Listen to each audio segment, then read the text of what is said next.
Aya ni amagambo ya Mbandasha wakubise ikofi Minisitiri ahatse iki, ese bivuga iki cyangwa se bisobanura iki? Nitwa Eric Nshimiyimana muri kumva, naho iyi ni Biza TV Rwanda muri kumwe. Ubuvumbuzi, ubushakashatsi muri siyanse, ibyimbitse byose tuzabiguha ngaha kuri Biza TV Rwanda.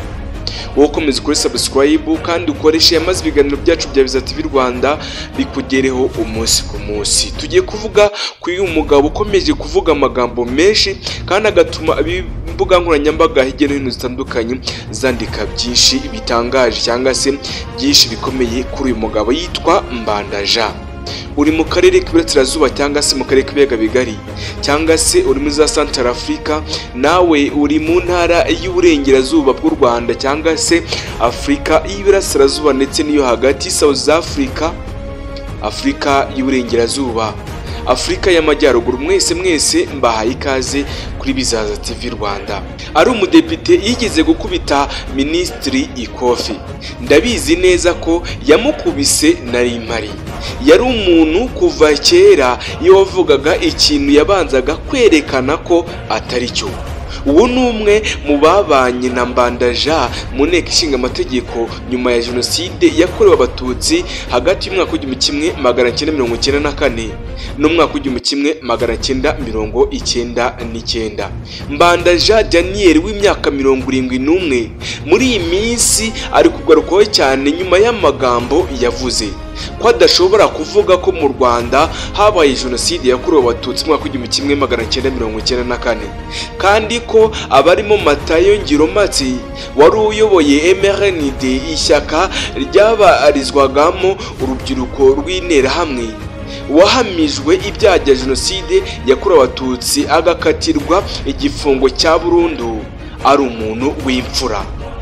Biragoye kumenya impamvu Mbanda yavuze aya magambo, gusa nanone ntibitangaje bitewe n'uko ateye, kuko abamuzi bamusobanura nk'umuntu utoroshye kandi uhora ku ruhande rutandukanye ndetse n'urw'abandi.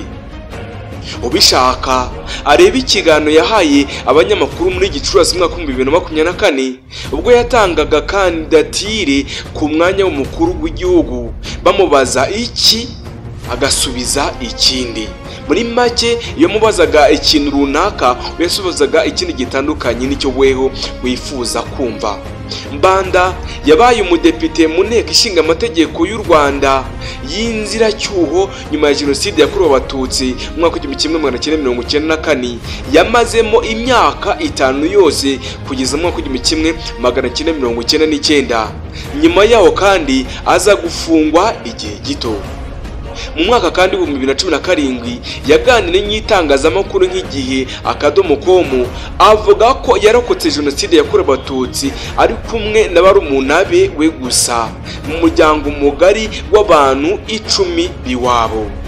Uyu musaza amaze igihe kinini ataba mu Rwanda rwa Gasabo kuko yavuye mu gihugu mwaka wa 2007 yerekeza muri Canada muri Amerika we n'umuryango we. Ahageze akora imirimo iciriritse itandukanye ndetse kandi n'ubwarimu butandukanye. Kuva mu mwaka wa 2017 ni umugabo uza mu Rwanda gusa mu gihe cy'amatora, akamara igihe kinini mu rugo rwe ruri ku Kicukiro munsi ya hoteli ya Classique, aho asobanura ko akunda kuba ari wenyine, adatembera cyane, ahubwo ko amara igihe kinini cyane yicaye kuri ibaraza asoma ibitabo bitandukanye. Aba yicaye iwe mu mbuga ari gusoma ibitabo birimo ubwoko butandukanye cyangwa se ubumenyi butandukanye, ndavuga ubwoko bw'ibitabo. Mu mwaka kandi wa 2017 yageze i Kigali ahindura imvugo, avuga ko adashobora kwiyamamaza ngo ahatane na Perezida wa Repubulika Paul Kagame kuko ibyo yagejeje ku Rwanda ari igitangaza, niko we yivugiraga. Nyuma y'imyaka kandi igeze kuri 7 yagarutse mu Rwanda, maze muri Gicurasi mwaka wa 2024 atanga kandidatire ku mwanya w'umukuru w'igihugu, nubwo itemejwe na komisiyo y'amatora yari ishinzwe amatora muri uyu mwaka icyo gihe kuko atari yujuje ibisabwa. Yavuze ko ari bwo buryo bwiza abona yafashamo umukuru w'igihugu cy'u Rwanda. wakibaza uti kuki yise Ngirumpatsi imfura? Abazi neza Mbanda ntibatunguwe n'imvugo ze zitandukanye, kuko kuva kera yakundaga kugira imvugo zitavugwaho rumwe n'abandi, agaheza inguni mu bintu bitandukanye n'ibizwi nk'ukuri kugira ngo agire igitekerezo kinyuranye ndetse n'iby'abandi. Umwe mu bazi Matayo Ngirumpatsi ndetse na Mbanda yabwiye itangazamakuru Igihe.com ko ibyo Mbanda yavuze yabikoze nka ahari ashaka kuvugisha abantu kuko ari umwe mu bazi ubugome bwe bwa Ngirumpatsi kuko bwamugizeho ingaruka. Yavuze ko kandi nubwo Ngirumpatsi yaba yarabaye imfura, ibi yakoze birusha kure ibyiza bye. Ati Ngirumpatsi wa mbere ya politiki y'amashyaka menshi n'uwa nyuma ya politiki y'amashyaka menshi baratandukanye. Ibyo ni Mbanda yavugaga. Avuga ukuri kandi ko Ngirumpatsi niyo byaba byarabaye byo, ariko abaranywe cyangwa se abareranywe nawe, abo bakoranye kandi n'abandi bavugaga rumwe n'ibyo bakoranaga byose baganira, bati uriya muntu yari umuntu muzima, uburozi yariye ntabwo tuzi ubwo aribwo, ku buryo yahindutse kuriya n'akagofero ke k'interahamwe n'amagambo y'ubuterahamwe. Noneho Mbanda agashaka kuvuga ko Ngirumpatsi wa kera ari we abantu bakwiriye kumeza cyangwa se bagakwiriye gukomeza kumva. Oya, ntabwo bishoboka. Matayo Ngirumpatsi wabaye perezida wa MRND, ishyaka ryabagamo interahamwe zakoze jenoside yakorewe Abatutsi mu 1994, yakatiwe igifungo cya burundu mu 2011 nyuma yo guhamywa uruhare muri jenoside yakorewe Abatutsi mu 1994. Ni jenoside kandi yagiye ikorwa mu myaka itandukanye, aho agendaga igaragaza ibimenyetso bitandukanye byo kwica Abatutsi kugeza ibaye byeruye mu 1994. Mbere yo kuyobora MRND kandi yari umuntu wabarizwaga muri iri shyaka, ndetse kandi mu gihe yabaga cyangwa se mu gihe atabaga ari mu bikorwa bya politiki yabaga ari guhimba indirimbo zitandukanye. Niwe kandi wahimbye iya mbere isingiza perezida Habyarimana mu 1973, akajya kandi ku butegetsi yitwa Rutikanga. Impuruza yaririmbwe na Harido Kigali icyo gihe. Yize kandi gukora imbwirwaruhamwe kandi yamenyekanye cyane mu mateka y'u Rwanda, ihamagarira interahamwe kujya mu gihugu hose, mu gihugu hirya no hino mu gihugu cy'u Rwanda, kandi ko gahunda yo kuzifasha atayivugira mu ruhame. Ibyo kandi yavugaga nibyo byari bikubiyemo umugambi wo gutsemba Abatutsi. Dr Jean Damascene Bizimana ku rubuga rwe rwa X yagize ati guhakana ukuri ntibikubuza kuba ukuri. Urukiko mpuzamahanga rwa Arusha rwakatiye Colonel Renzaho Tarisisi ndetse na Matayo Ngirumpatsi igifungo cya burundu rubahamije ibyaha byo gutegura ndetse no gukora jenoside. Urukiko kandi rwameje ko ibi byaba ari ihame ritagirwaho impaka, nta kizabihanagura. Janvier Popote nawe ati gutagatifuza umujenosideri nka Matayo Ngirumpatsi wakatiwe gufungwa burundu na ICTR, ukavuga ko utemera inyito ya jenoside yakorewe Abatutsi yemejwe n'umuryango w'abibumbye, si iby'i Rwanda, nugutoneka imitima y'abarokotse jenoside yakorewe Abatutsi ndetse n'Abanyarwanda muri rusange. Uyu kandi yigeze gutagatifuza Bagosora. Si Ngirumpatsi wenyine utewe icyubahiro na Mbanda, kuko mu 2015 yigeze kuvuga ko atumva impamvu Colonel Theoneste Bagosora yafunze akurikiranyweho jenoside yakorewe Abatutsi mu Rwanda. Bagosora kandi yakatiwe burundu n'urukiko mpuzamahanga rwari rwarashyiriweho u Rwanda ICTR nyuma yo guhamwa n'ibyaha bya jenoside, ariko mu bujurire bwari buyobowe na Theodore Meron ahabwa imyaka 35 y'igifungo. Numwe kandi mu bacurabwenge ba jenoside yakorewe abatutsi, kuko ubwo yari akubutse Yarusha tariki ya 9 Mutarama mu mwaka w'1993 hemejwe igice cy'amasezerano y'amahoro no gusaranganya ubutegetsi hagati ya guverinoma y'u Rwanda FPR Inkotanyi n'andi mashyaka ataravugaga rumwe na leta ya Juvenal Habyarimana. Bagosora ntiyanyurwa. Bagosora kandi wari mu ntumwa z'u Rwanda muri iyo nama y'Arusha ntiyemeye ibyavuyemo. Yasoze kandi arakaye aravuga ngo ndatashye ngiye gutegura imperuka.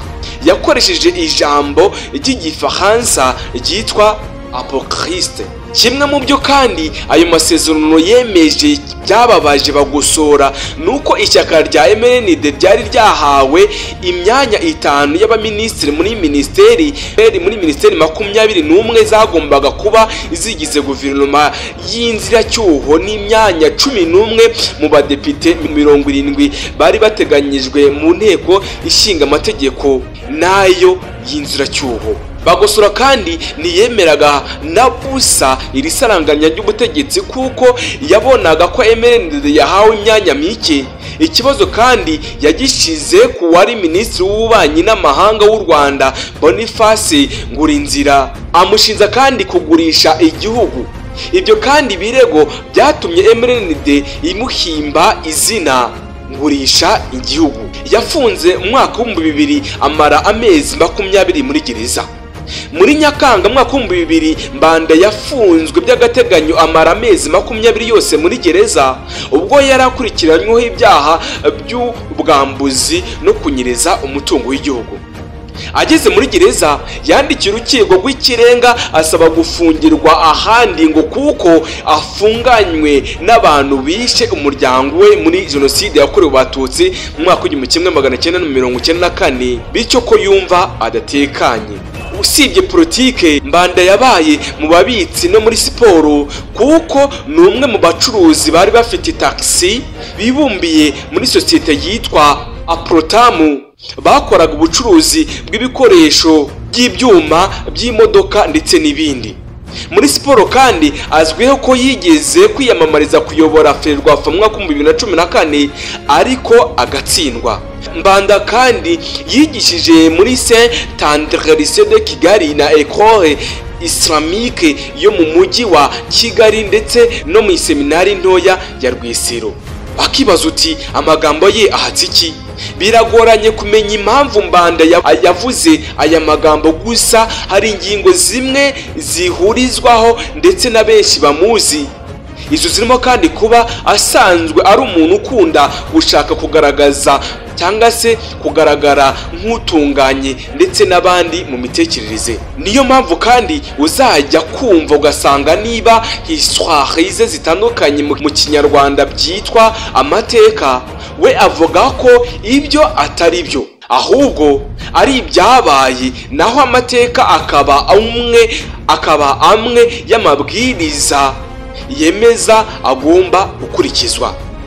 Hari n'abavuga ko kandi Mbanda yabatangiye gutana akinjira mu murongo w'abantu bashobora kuba ibikoresho by'abapfobya jenoside yakorewe abatutsi mu Rwanda cyangwa se abatavuga rumwe n'ubutegetsi bw'u Rwanda. Abigishijwe na Mbanda kandi baganiriye n'ikinyamakuru Igihe bavuga ko hari ubwo yajyaga ababaza umwarimu w'umuhanga baba bazi akabatoza ko bagomba kuvuga ko ari Mbanda Jean, ko bamufata nk'icyitegererezo mu buzima busanzwe. Mwati ni umuntu wiyumvamo kandi wiyizeho kuba ari we muhanga mu Rwanda rwagize. Kuba Mbanda akomeje gukoresha imvugo zihabanye n'ukuri, abasesengura babibona ukwinshi. Usibye kandi kuba ari umuntu n'ubundi w'igitangaza mu by'imyumvire, hari n'abavuga ko kuva mu mwaka 2015 yagejeje uburyo bwe bwose yakoreye yakongera kuzamura izina rye mu buyobozi bw'u Rwanda, ariko nibimuhire.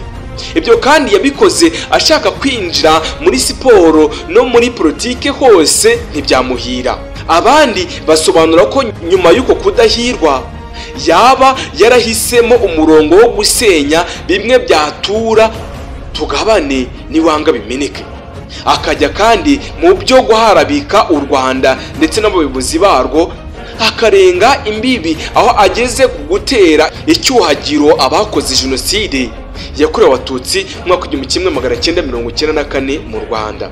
Umwe mu bamuzi ati ntuzatungugwe ejo bundi ari gushima Ingabire Victoire ndetse n'abandi bo muri operation, kandi ejo bundi mu mwaka w'2017 yarabamaganye yivuye inyuma. Uyu mbanda ja ukomeze kuvuga amagambo menshi ku mbuga nkoranyambaga ndetse no ku bitangazamakuru bitandukanye. Ibyo byose ntabwo wamenya ikiri gutuma abikora. Ese ko akomeje kugomeza ahakana jenoside yakorewe abatutsi mu mwaka w'1994 kandi nyamara inzibutso zitandukanye hirya no hino mu Rwanda zigaragaza ibimenyetso bitandukanye, kandi hari n'abagizweho ingaruka na jenoside yakorewe abatutsi mu mwaka w'1994 abafite ibikomere byo ku mutima ndetse no ku mubiri. Ibyo byose kandi nibigaragaza ibimenyetso bitandukanye bya jenoside yakorewe abatutsi, ariko yuwe agenda abihakana hamwe na bagenzi be. Uyu kandi ukomeje guharabika ubutegetsi bw'igihugu cy'u Rwanda, nyamara abanyarwanda ndetse n'abaturarwanda bagenda babona ibyo leta y'u Rwanda na nyakubahwa perezida wa Repubulika Paul Kagame babona bamaze kugeraho. Nitwa Eric Nshimiyimana, nta yindi neguza naho ubutaha nibishoboka tuzabazanira igice cya kabiri cy'uyu mugabo. Komeza ukore subscribe, ukore share, maze ibiganiro bya Bizaza TV Rwanda bikugeraho umunsi ku munsi. Nta yindi neguza naho ubutaha.